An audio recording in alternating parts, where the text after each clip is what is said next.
ہے, یہ آپ کے کپڑے ہیں اور یہ آپ کے پاس چرخا ہے, کیا اس سے برٹش امپائر سے لڑیں گے؟ آپ کا دماغ ٹھیک ہے؟ دماغ تو ٹھیک ہے, اتنی بڑی طاقت سے لڑیں گے؟ کب میری ہمت نہیں ہوتی تھی, گاندھی بولے. تو پھر مگر بولے جب میں نے کربلا کو پڑھا اور جب 72 شہداء کو پڑھا تو میری ہمت ہو گئی, میں نے دیکھ لیا کہ 72 کو مٹانے کے لیے 22,000 آرمی آئی تھی, مگر کربلا کا میدان گواہی دے رہا ہے کہ 22,000 کا نام و نشان مٹ گیا, مگر 72 کے خیمے آج بھی کربلا کے میدان میں لگے ہوئے ہیں.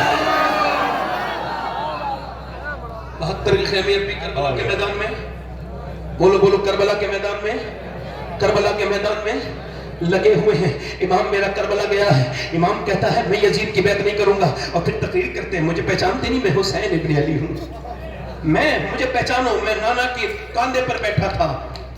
جب کاندھے پر بیٹھا تھا تو حضرت عمر نے کہا تھا کتنا اچھی سواری ہے حسین تیری, تو میرے نانا نے کہا تھا عمر تو نے سواری تو دیکھ لی مگر سوار بھی تو دیکھ کتنا اچھا ہے.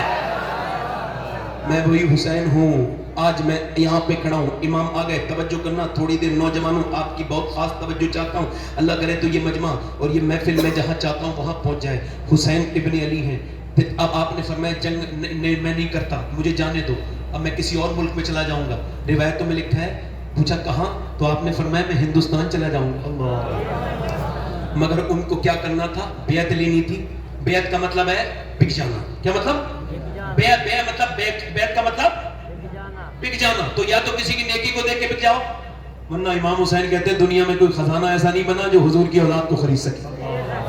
آپ نے فرمایا میرے جیسا یزید کی بیعت, انہوں نے کہا ٹھیک ہے جنگ شروع. جنگ. اب جب تلواروں کی آواز آ رہی تھی, ایک عورت گزر کے جا رہی تھی. میری بہنیں سن لیں, میری بیٹی ہے یہ جو آج اپنے بچوں کو کبھی نماز کے لیے نہیں کہتی, کبھی نماز کے لیے نہیں کہتی. سنیں, عورت جا رہی تھی اپنے بیٹے کی شادی کی تیاری کرنے. اب جب جا رہی تھی نا عورت, اور جب وہ عورت جا رہی تھی تو آواز آئی, تو اس عورت نے کہا دیکھ کیا میرے بیٹی کیسی آوازیں آ رہی, تلوار کس کی جنگ ہو رہی ہے, دیکھ تلواریں ٹکرانی آپس میں. وہ بچہ آ کے رونے لگا, اماں میرا دل بڑا دکھ ہے. کیا ہوا؟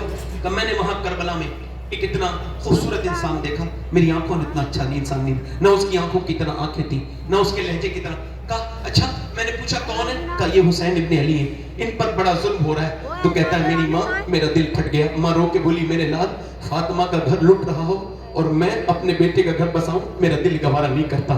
میں نے آج تک تجھ سے ابھی کبھی تجھ سے میں نے اپنے دودھ کا بدلہ نہیں مانگا, آج مانگتی ہوں, ایسا کر تو میرے بیٹے حسین پہ قربان ہو جا.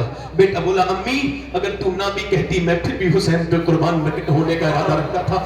جوان بیٹا گیا, میں ماں پہنچی, امام نے فرمایا تیرے بڑھاپے کا سہارا لے جا. کہنے لگی مجھے بڑھاپے کا نہیں, قیامت کا سہارا چاہیے حسین, مجھے قیامت کا سہارا چاہیے, بڑھاپا تو میرا گزر جائے گا.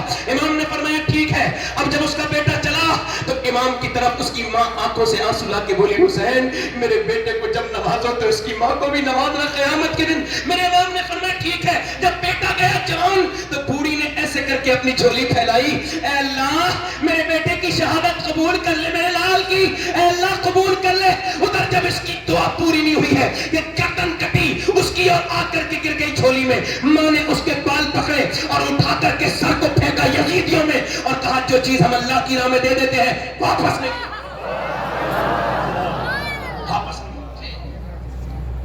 اب امام کے حضرت علی, میں مختصر کر رہا ہوں, شارٹ میں کربلا بیان کر رہا ہوں, آخر میں حضرت قاسم گئے. قاسم کون ہے؟ امام حسن کے بیٹے. جب وہ گئے تو ایک ہاتھ میں تلوار ہے اور کرتا ہے, صرف کوئی جنگی سامان نہیں ہے, کوئی خود نہیں پہنے رہا ہے, کوئی پروٹیکشن کا سامان نہیں ہے, ایسے ہی جا رہے ہیں. مگر شیر کا پوتا تھا, جا کے بولے ہے کوئی جو میرا مقابلہ کرے؟ ارے 22,000 سے جو بھوکا پیاسا مقابلہ طلب کرے, علی کا ہی تو پوتا ہو سکتا ہے. ارزق نام کے پہلوان نے کہا, شمر نے کہا ارزق جا, ارزق ذرا جا, ارزق جا لڑ. ارزق بولا تیرا دماغ ٹھیک ہے شمر, میں 500 لوگوں سے لڑتا ہوں, اس سے اکیلے لڑ رہا ہوں, دنیا میری کیا کہے گی, تو کریں گے لوگ 25 لڑو, میرا بیٹا جا کے اس کی گردن کاٹ لائے گا. اس نے کہا ٹھیک ہے ٹرائی کر لے. اس کا بیٹا آیا نا جوان, آنے میں ٹائم لگا, مرنے میں ٹائم نہیں لگا. پھر دوسرا بیٹا مر گیا, تیسرا بیٹا مر گیا, چوتھا بیٹا کٹ گیا, 5ویں بار خود آیا, ارے بولے مجھے میرا نام تو نے سنا ہے کہ نہیں سنا ہے؟ قاسم میں ہوں ارزق, 500 لوگوں سے لڑتا ہوں. حضرت قاسم بولے میں نے تیرا نام نہیں سنا مگر تو نے میرے دادا علی کا نام ضرور سنا ہوگا. اور میں آ جا, اور وہ جب آیا آپ نے فرمایا تیرا تیرے گھوڑے کی زین تک کھلی ہوئی ہے. اس نے نیچے گردن کی نہ ایسی تلوار ماری, گردن او دور جا کے گری. آواز آئی علی کا وہ گھر ہے جس گھر کا ہر ایک بچہ جہاں پیدا ہوا شیر خدا معلوم ہوتا ہے. امام قاسم, اچھا اب 22,000 لوگ جب تیر چلائیں گے ایک آدمی پر تو کیا ہوگا؟ شہید ہو گئے. اب جب شہید ہوئے نا تو اور لاشوں کو امام اٹھا کے لائے تھے. توجہ کرنا میرے امام کا, جب اٹھا کے لائے تھے اور لاشوں کو تو گود میں اٹھا کے لائے تھے, مگر ان کے لیے آپ نے نیچے کو کپڑا رکھا اور پھر ٹکڑے اٹھا کے سر پاؤں اپنے بھتیجے کے گٹھی باندھی اور پھر لے کر کے آئے. اور پھر امام نے نا اپنے چھوٹے بیٹے کی بڑے بیٹے کے پاس گئے, وہ بھی شہید جب ہونے گئے حضرت علی اکبر, تو دیکھا آنکھوں میں آنسو تھے. امام نے فرمایا میرے علی اکبر کسی شہید کی آنکھوں میں آنسو نہیں دیکھے, میرے بیٹے تیری آنکھوں میں آنسو کیوں ہیں؟ تو بیٹا رو کے بولا ابا میرے بعد آپ اکیلے رہ جاؤ گے. 18 سال کا. امام نے کہا نہیں, تیری دادی تجھے جنت میں دیکھنا چاہتی ہے, انتظار کر رہی ہے, تیرے نانا جا تیرا انتظار کر رہے ہیں. امام اپنے بیٹے کو اٹھایا, جو جوان بیٹے کی میت پہ نہ رویا وہ حسین. امام پھر واپس آئے, 6 مہینے کے بچے کی قبر بنائی ہے بس علی اصغر کی, اور کربلا میں کوئی قبر نہیں بنائی آپ نے اپنے ہاتھ سے, ایک ہی قبر بنائی. کیوں؟ چونکہ بعد میں گھوڑے دوڑے تھے, اور اگر 6 مہینے کے بچے پہ گھوڑے دوڑ جاتے نا تو اللہ اس قوم کو برباد کر دیتا. علماء کہتے ہیں برباد کر دیتا.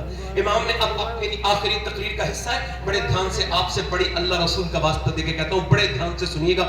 میرے امام نے اپنے نانا کا جبہ پہن کے اور امامہ باندھا نانا کا, اور ہاتھ میں جب صافہ ہاتھ میں تلوار لی تو پیچھے سے 21-22 سال کے بچے نے ہاتھ رکھ دیا. پیچھے مڑ کے دیکھا حضرت زین العابدین تھے. ابا مجھے چھوڑ کے جاؤ گے؟ تاریخ کیا کہے گی کہ جوان بیٹا رہا اور باپ کو چھوڑ کے چلا گیا, باپ کو جانے دیا. امام نے کہا نہیں میرے بیٹے, میرا امتحان ختم ہو رہا ہے, تیرا شروع ہو رہا ہے. تجھے تو میرے امانت دے دیتا ہوں, تو میرا خلیفہ ہے, میری امانتوں کا امین, میری وراثتوں کا تو امین ہے, میں تجھ کو دیتا ہوں. میرے زین العابدین میری نسل تجھ سے چلے گی, جہاں میرے بیٹے تیرا صبر یہیں سے شروع ہوتا ہے. امام زین العابدین کو سمجھایا, پھر اپنی عورتوں کے پاس گئے اور فرمایا او زینب, او ام رباب, او فاطمہ, او شہربانو, میں جا رہا ہوں, بس تم صبر کرنا, چیخنا مت, چلانا مت, رونا مت.